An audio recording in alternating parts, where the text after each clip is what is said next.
The story began 10 million years ago, as the fight between the Great Lord of Lords and a magician warrior named Moro begins. Comets rain down from space, fully locked onto the location of the Great Lord of Lords, who is standing upon an astral rock that's big as the moon. The Great Lord of Lords noticed this, and quickly, he and his partner dodge it. With his head down, he reacts to the pains on his body, being unaware of his surroundings. Suddenly, a big comet came rushing at him. His partner tried to warn him, saying, "Watch out, more's incoming!" But before he could take action, the comet crushed him without remorse. This put his partner in shock and suspense. Surprisingly, the comet began to shake as if it were being lifted, and we can see the Great Lord of Lords lifting it without touching. Finally, he threw it away in sigh of relief. His partner was also relieved, but at the same time, mad at Moro for attacking them with actual comet, rather than fighting them head-on. The scene then gradually shifted to Moro, who's seen at a distance, floating on a rock with a bunch of comets under his control. Moro smiled in a pure evil manner while gazing at a beautiful planet. He stretched out his hand to it from afar, and the life force from every living thing was gradually being absorbed in the form of pure energy towards Moro. This technique resembles the spirit bomb that Goku makes, but this time, it was in the reverse. Heartbreaking moments that brought tears to our eyes were revealed as we observe a beautiful rabbit get sucked to death like it was nothing. Without delay, all living organisms, including trees, were robbed of their energy to live. The entire planet that was filled with life loosed her energy to Moro's evil magic and died. This sad moment caught the attention of the Great Lord of Lords and his partner seriously.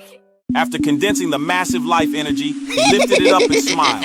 Without delay, he swallowed it. This surprise caught the attention of the Great Lord of Lords, as he and his partner became furious.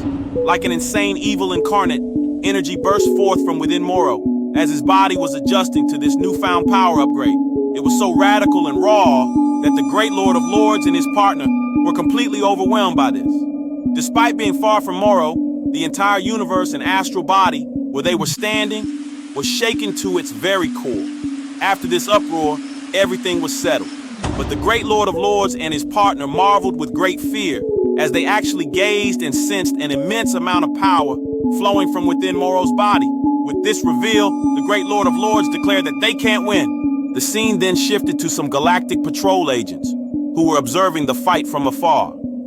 They shed more light on who Moro actually is. They called him Planet Eater, and declared that he has been charged with the destruction of Iragi's solar system by bringing about the extinction of 320 planets. Observing that he's that much of a threat, they declared that, in all honesty, there's nothing that we can do. Let's leave this to the Lord of Lords and keep an eye on things. Seeing that the fight could get ugly, they moved their spaceship afar so that they could observe from there. Without further delay, the fight intensified greatly. Moro finally landed on the astral rock that the Great Lord of Lords was standing. With confidence, he smiled, stretching forth his hands toward them to intimidate. The Great Lord of Lords' partner was overcome with fear and complained that, if his power grows any further, we will be helpless to resist. If only we could do something about his magic. Hearing this, the Lord of Lords smiled, unsettling, and spoke. Then have got no choice. I'll use up my god power to steal his magic. His partner was surprised and dumbfounded, questioning that, does such a technique exist? The Great Lord of Lords replied, I created it. I had a feeling that it might come in handy one day. It's far too dangerous to teach anyone else. Without haste, he started charging up his power. The rock shook like crazy and the air intensified. Fully charged, he joined both hands together, pointing forth his finger to make a direct beam shot.